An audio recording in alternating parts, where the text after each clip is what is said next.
Okay, so we're going to talk about words you can use to express frequency. To indicate frequency in Spanish, the days of the week.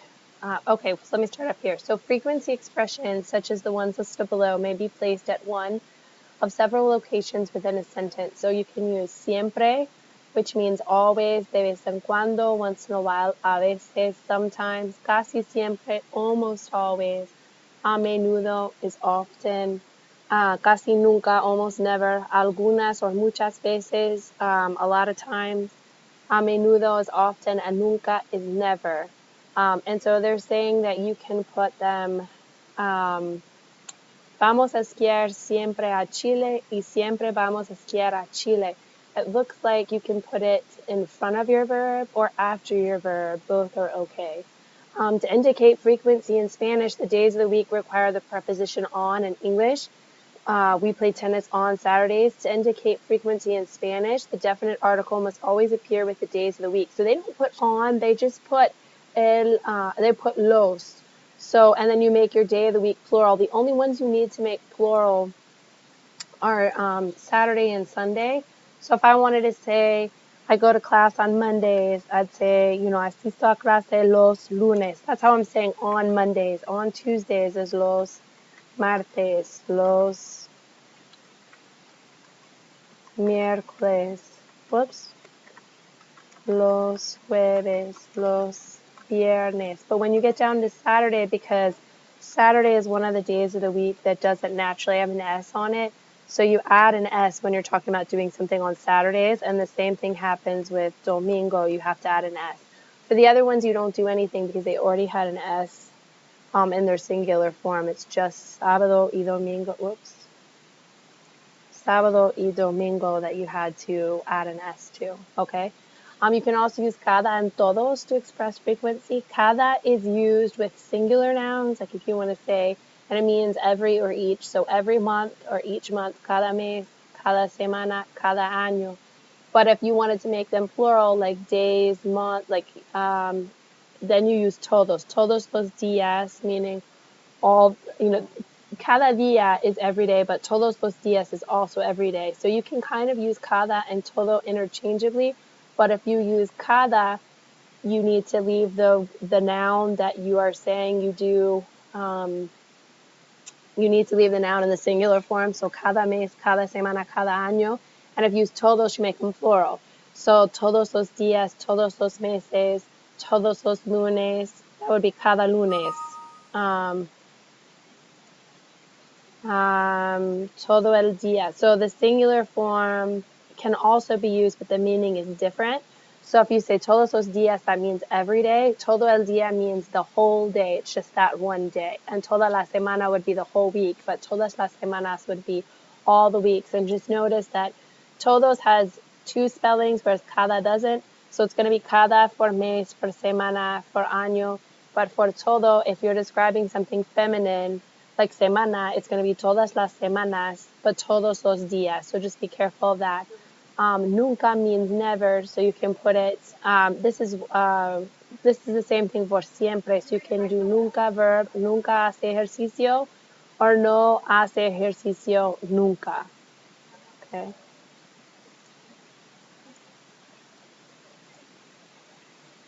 Okay, so let's do this practice. Penelope and Jorge are talking about how often they do different things on campus. Complete their conversation with the correct words or expressions of frequency. So, con qué frecuencia? How frequently vas a la biblioteca? Yo los fines de semana, on the weekend. So if I go on the weekends, that is still days of the week, so you would still use los.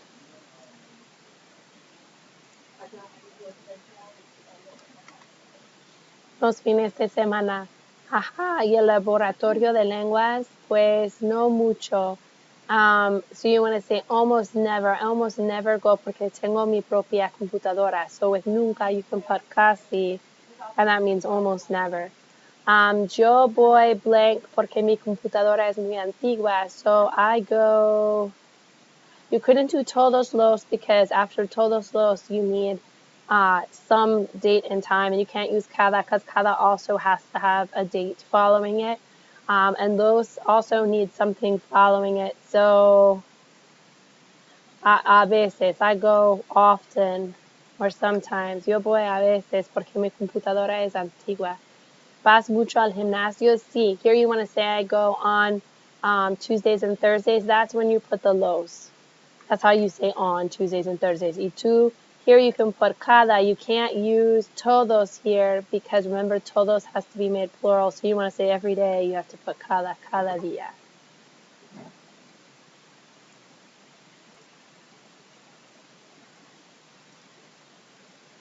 Okay, so I'm also going to talk about quantifying, muy, mucho, and demasiado. These words do not change form when modifying verbs or adjectives. You're just using it to give some more information about your adjective, to modify your adjective. When these words precede nouns and are used as adjectives, however, they change form to agree in gender and number. So with verbs, Ana trabaja demasiado, Ana works too much, estos niños duermen mucho, comen muy poco. When they're being used with verbs, they're being used as adverbs. So adverbs don't change, adjectives do change. So over here, again, they wouldn't change with adjectives because they're being used as adverbs. However, when they're being used with nouns, they do have to change because they're switching their form to adjectives. So demasiado, mucho, poco, and nada are adverbs here. Here they are also adverbs. Here they're adjectives. So when they're used to describe a noun, make sure it agrees. When it's used to describe a verb or an adjective, do not leave them as muy, mucho, and demasiado. So Ana trabaja demasiado, she works too much. The too much goes with the work. Estos niños duerman mucho, they sleep a lot. The a lot goes with sleep. Comen muy poco, the little bit goes with eating. And Emilio no estudia nada, the nada goes with the studying. Okay, versus over here, Ana trabaja demasiados días. The too much goes with days, and the too much goes with hours. She works demasiadas horas, and in these scenarios, we've got to make it agree because they're describing nouns, días and horas, versus work, sleep, and eat. Esos niños duerman mucho or duerman muchas horas. So here you would see mucho, it's still being used as an adverb.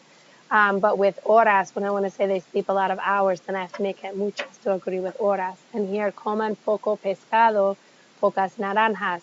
So what they're eating little of is fit. They're not saying they eat little, which is over here. They eat very little. The little is describing eat. Over here, the little is describing fish or oranges. Okay?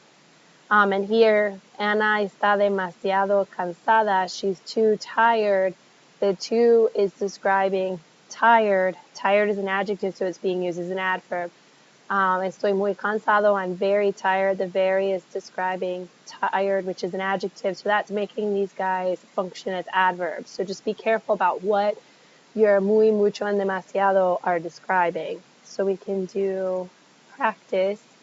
Si quieres perder peso, tienes que hacer ejercicio. In this case, you're going to want them probably to do mucho, right? Mucho or bastante.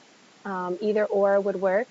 And you leave it in its form because, you would make it agree because what it's describing here is the noun ejercicio, but ejercicio is masculine, so you could use mucho or probably bastante would be okay as well. Okay, si tú quieres perder peso, tienes que hacer bastante or mucho ejercicio, comer, probably just a little, comer grasas, which are fats. In this case, we're going to want we're going to need our poco to agree with fat because it's describing a noun. So we would use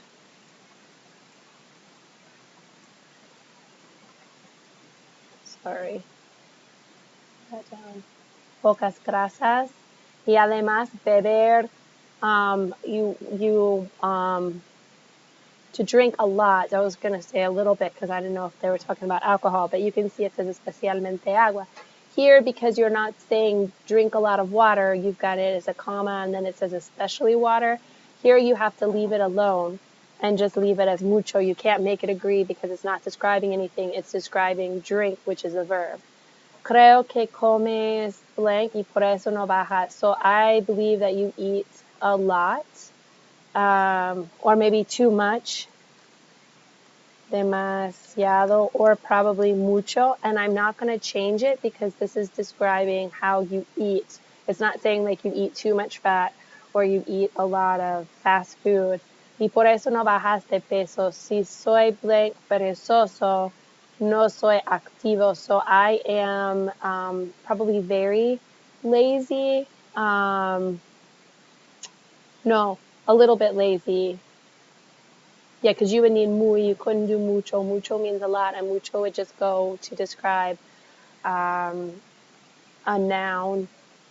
So in this case, you'd say you're a little bit lazy, and because you're describing lazy, which is an adjective, you don't do anything to your poco. Un poco perezoso, no soy no soy nada activo. I am not activo at all. Spanish tends to like, this isn't really what we were studying here, but they tend to like double negative. So if you've got a no, even though you could say I don't do a lot of, I'm not very active, it's better to say no soy nada, I'm not active at all. They prefer the double negative, whereas in English we do not.